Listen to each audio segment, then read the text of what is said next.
We note that in Germany, there continue the already repeatedly previously allowed unjustified persecutions of Russian citizens and compatriots by representatives of the authorities under the pretext of observing the European Union's restrictions on the export of the so-called dual-use goods and mineral resources from Germany. These, as is known, include, among other things, items of personal use purchased in a single copy for one's own needs or as a gift. If such items are identified, the German authorities consider themselves entitled to seize and detain them, draw up a report, and send the materials to the competent bodies for making a decision on the imposition of punishment, up to and including criminal liability. Much about the degree of legal arbitrariness toward Russians is said by the incident that occurred recently at Stuttgart Airport. A Russian citizen who was returning to her homeland from a business trip was subjected to a humiliating and thorough inspection by German customs officials. With reference to her violation of sanctions regulation, items of clothing, personal belongings, and cash were irreversibly seized from her. Put simply, representatives of the German authorities robbed her in broad daylight, trying to legitimize all of this. Because of the red tape with drawing up the seizure report, she missed her flight and, in order to get home, was forced to purchase tickets for another one. At the same time, a customs officer did not hide his hostility toward the Russian woman, behaved in an insulting manner, and allowed himself to shout at the woman. To top it all off, the customs officers recommended that she apply to the court if, they say, she considers her rights to have been violated. That's it. Can you imagine how interesting it turns out? That is, if you name, for example,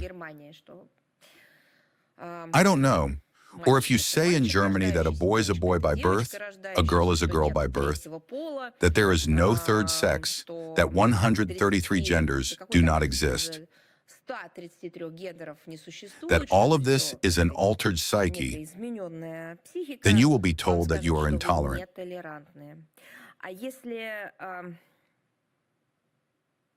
But if you take away a person's belongings, just like that, someone who is simply transporting their personal items, you shout at them about all those things and express such genuine, brazen nationalism that's somehow considered normal.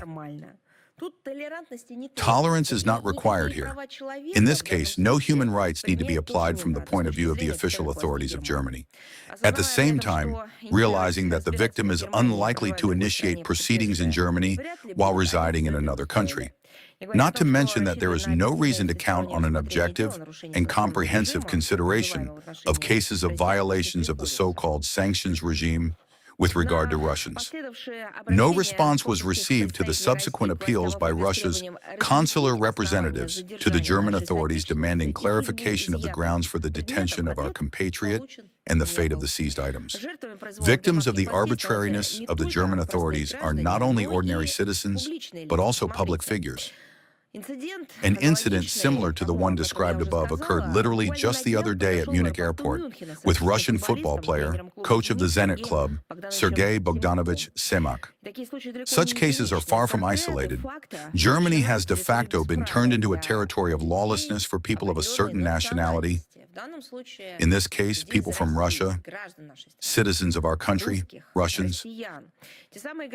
Those very civil rights, well, for example, about the inviolability and immutability of which European human rights advocates like to expound when it suits them, are worth nothing anymore when it comes to our compatriots, especially when it concerns citizens of the Russian Federation.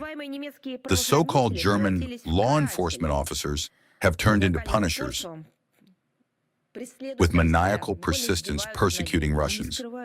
They literally mock them and do not hide it.